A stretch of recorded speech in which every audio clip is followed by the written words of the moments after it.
Have you ever been disrespected so casually, so publicly, that your brain freezes for a second because it can't believe someone actually just did that to you?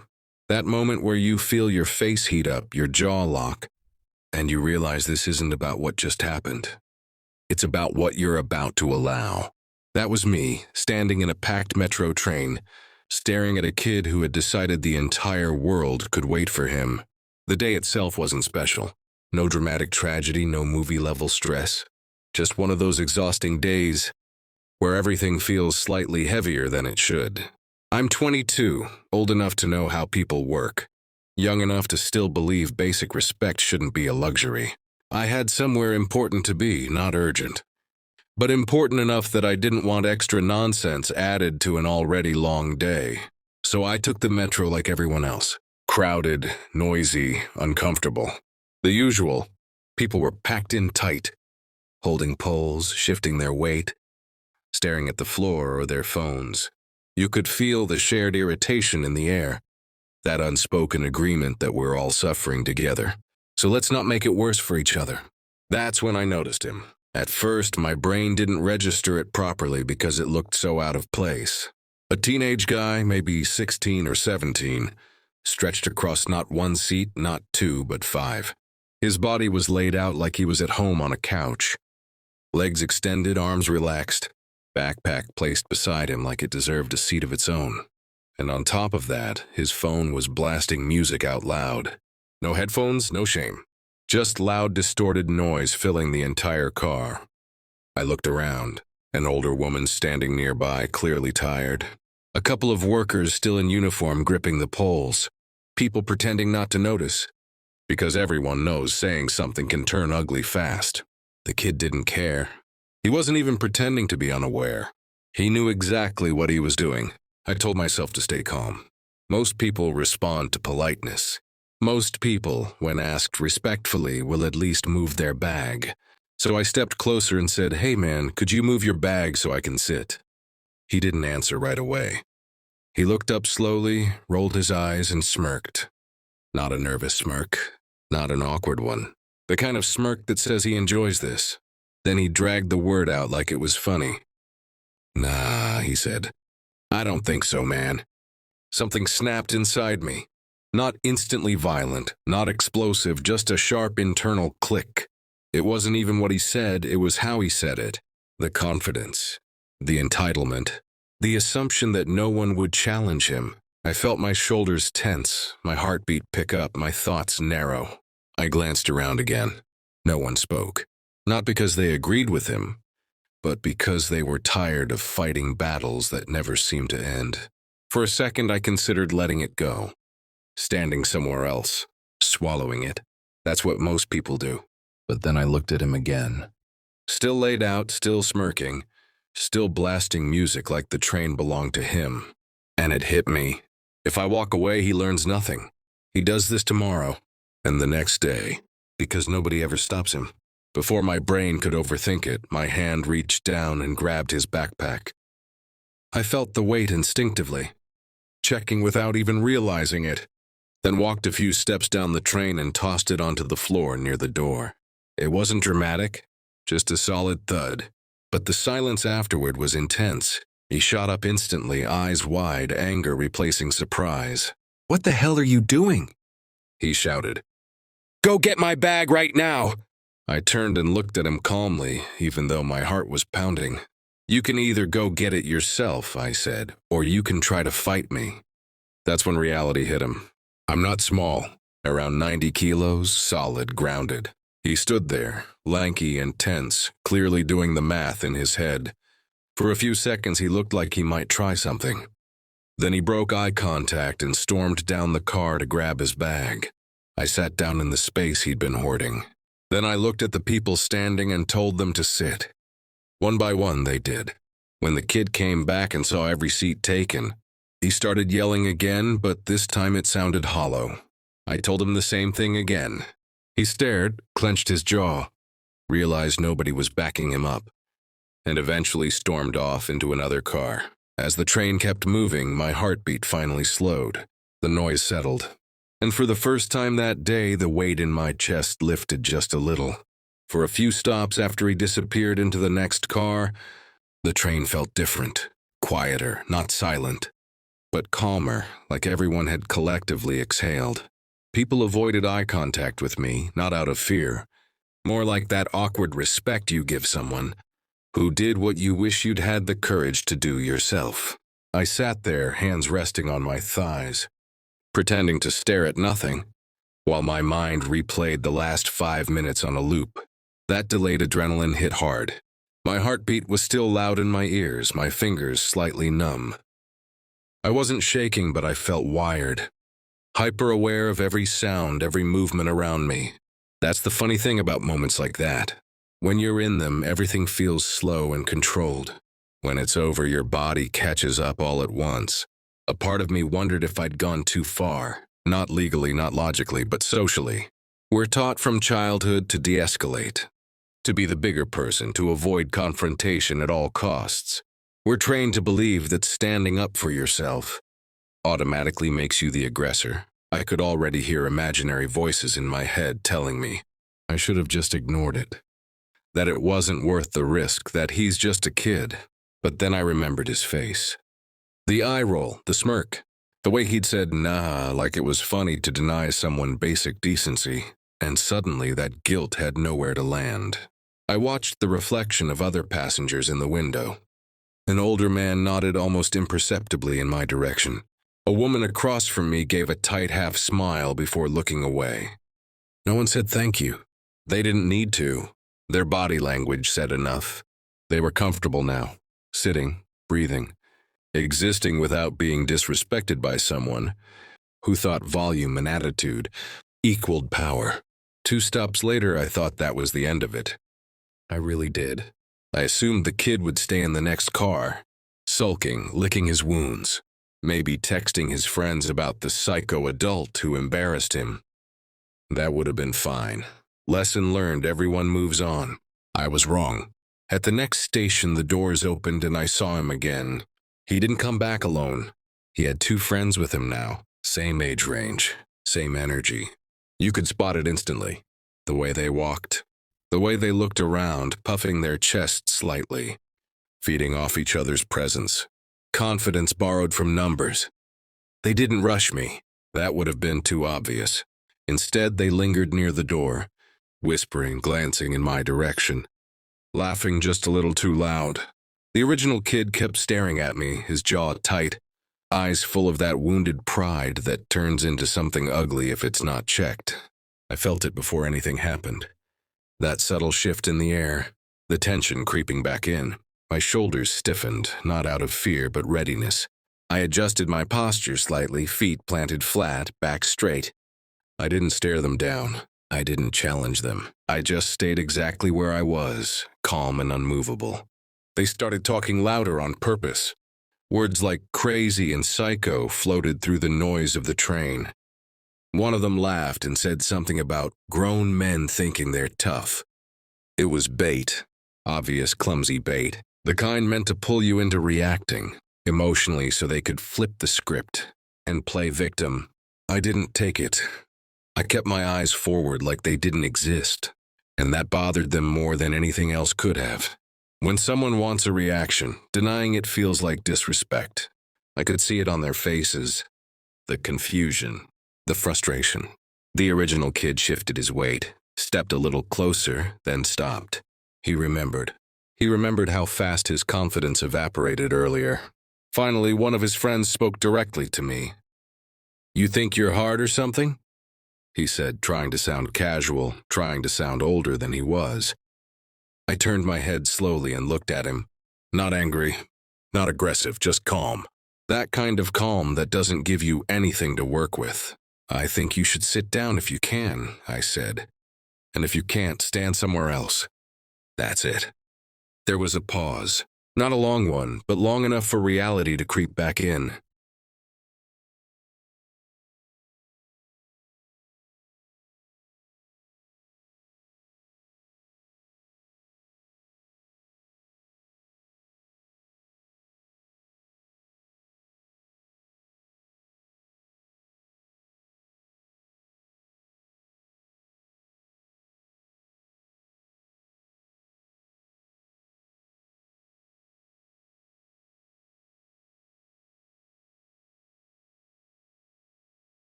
They weren't dealing with someone who would shout or flinch or explain himself.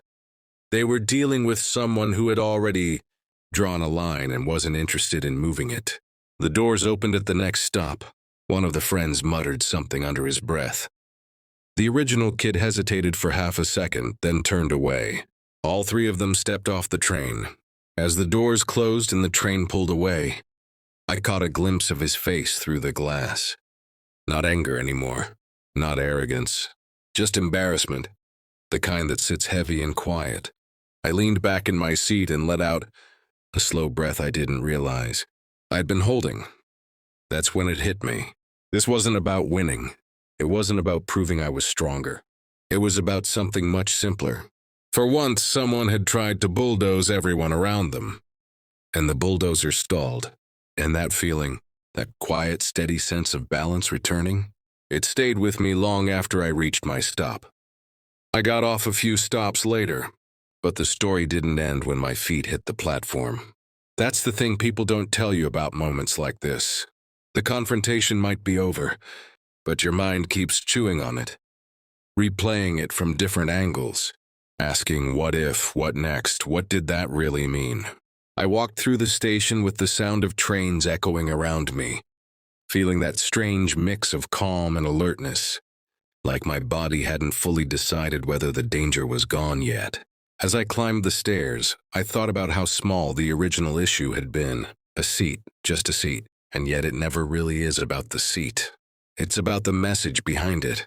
The unspoken rule some people live by, where if they're loud enough, rude enough, or confident enough, everyone else will fold. That kid wasn't tired. He wasn't injured. He wasn't desperate. He was testing boundaries in the safest place possible. Surrounded by strangers he assumed would stay silent. I realized I'd seen this behavior before, in school hallways, on buses, in grocery stores. Different faces, same attitude. People who grow up learning that politeness is optional because no one ever enforces consequences. And usually they're right. Most days the world does let them get away with it. As I walked outside, the cold air hit my face and grounded me. My phone buzzed in my pocket. A message from a friend asking where I was. Life moving on, indifferent to what had just happened. I typed back a quick reply, but my fingers paused over the screen for a second. I almost added, "You won't believe what just happened," then deleted it.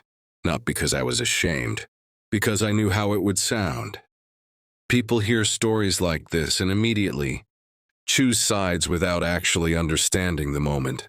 Some would say I was justified. Others would say I was a bully. And honestly, I understood both perspectives. Power is a tricky thing. Use it unfairly and you become the villain. Use it to stop someone who's abusing it and suddenly the lines blur. Later that day, I kept catching myself scanning rooms more than usual. On the bus ride back, in the store, watching how people interacted, who took up space, who shrank themselves to avoid conflict. It was like a lens had been adjusted in my brain, showing me how often small acts of disrespect go unchecked because everyone is afraid of being the bad guy for calling them out. That night lying in bed, the scene replayed again, slower this time. His face when I picked up the bag, the pause before he went to get it, the moment his friends backed down. What stuck with me most wasn't the anger. It was the hesitation. That split second where entitlement collided with reality and didn't know what to do. I wondered what he told his friends afterward. Did he frame himself as the victim? Did he exaggerate? Or did he quietly leave out the part where he'd been stretched? Across 5 seats with his music blasting? People rarely tell stories where they're clearly in the wrong. They edit, they justify. They soften the parts that don't flatter them. And then there was me. I asked myself if I'd do it again. That question sat heavy, because part of being an adult is knowing that strength isn't just physical, it's restraint. But another part is knowing when restraint turns into permission. That night I realized something uncomfortable but true. If I had backed down, I wouldn't have gone home proud of my patience. I would have gone home angry at myself. The next morning the incident felt smaller, like most things do with time. But the lesson stayed sharp. Respect isn't automatic. It's maintained, sometimes gently, sometimes firmly, And sometimes when someone refuses to listen to words, they only understand actions. I didn't feel like a hero. I didn't feel like a villain either. I felt like someone who'd finally stopped absorbing disrespect just to keep the peace.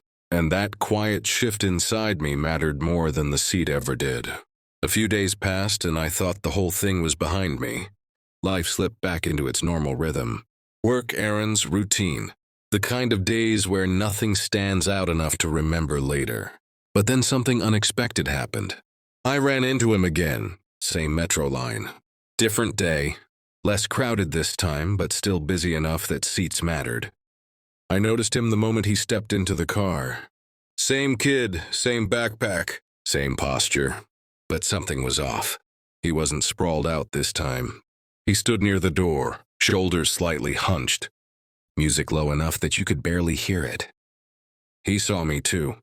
I knew he did because his eyes flicked toward me and then away instantly. Like he'd touched something hot. I didn't move. I didn't stare him down. I just sat there neutral, existing. That was enough. His whole energy shifted. He stayed standing even when seats opened up. When someone brushed past him, he adjusted instead of pushing back. It was subtle, but it was real. The loud confidence from before was gone, replaced with caution. Watching that did something strange to me. Not satisfaction in a cruel way, but a quiet confirmation. This wasn't about humiliating him. It was about boundaries. He'd crossed one before and paid a small price for it. Not violence, not punishment, just consequence. And now, without a word being exchanged, he was choosing differently. That's when it hit me how rarely that happens. Most people never get corrected. They either keep pushing until someone explodes, or they eventually run into the wrong person at the wrong time and things go very badly. What happened on that train was the mild version, a warning shot. A moment where someone said, "No, actually, you don't get to do that." I thought about how easy it would have been for me to justify his behavior if I wanted to. He's young. He's immature. He's just having fun. Those excuses are everywhere and sometimes they're valid. But sometimes they're just shields that protect bad behavior from ever being challenged. Growth doesn't come from comfort. It comes from friction. As the train rolled on, I caught his reflection in the window again. He wasn't angry. He wasn't plotting. He looked embarrassed, smaller, like someone who'd realized for the first time that the world doesn't bend just because you expect it to. And for a brief moment, I felt something close to empathy. Not regret, not pity, just understanding. We all learn that lesson at some point. Some of us learn it early. Some learn it late. Some never learn it at all. When my stop came up, I stood and walked past him. As I passed, he shifted slightly to make room. No eye contact. No words, just space. And that small gesture said more than any apology could have. I stepped off the train and didn't look back. That night, I thought about how strange it is that standing up for yourself can feel taboo. Like you're breaking some unspoken rule by refusing to be stepped on. Society praises patience, tolerance, restraint, all good things, but it rarely talks about the cost of endless tolerance when it's only ever demanded from the respectful. I didn't brag about what happened.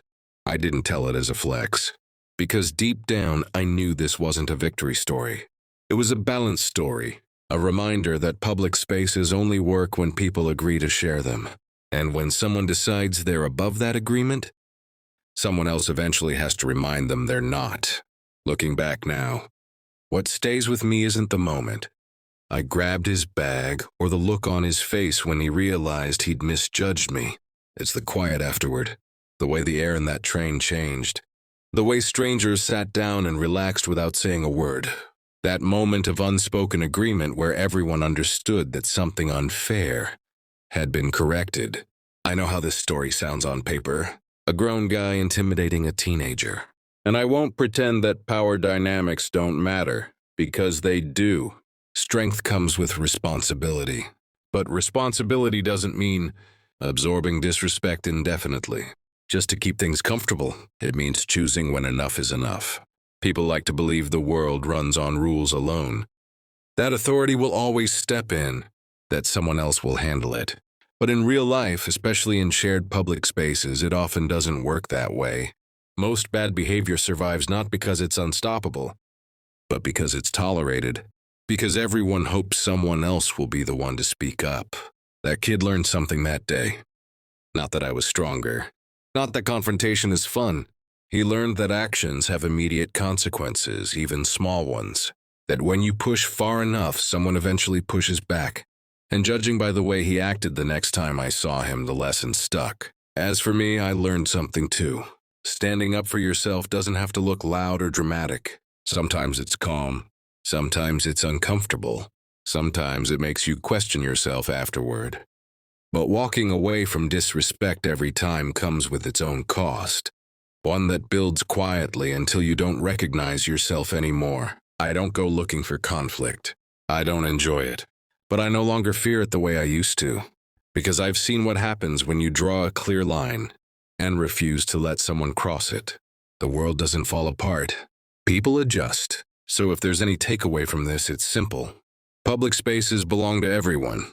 Respect isn't optional. And every now and then, someone who thinks the world revolves around them needs a reminder that it doesn't. If this story hit something familiar, if you've ever been in a moment where you wished you'd spoken up, make sure to like this video and subscribe for more real, raw stories like this. And let me know in the comments, what's the most satisfying moment you've ever seen someone finally face consequences for their behavior?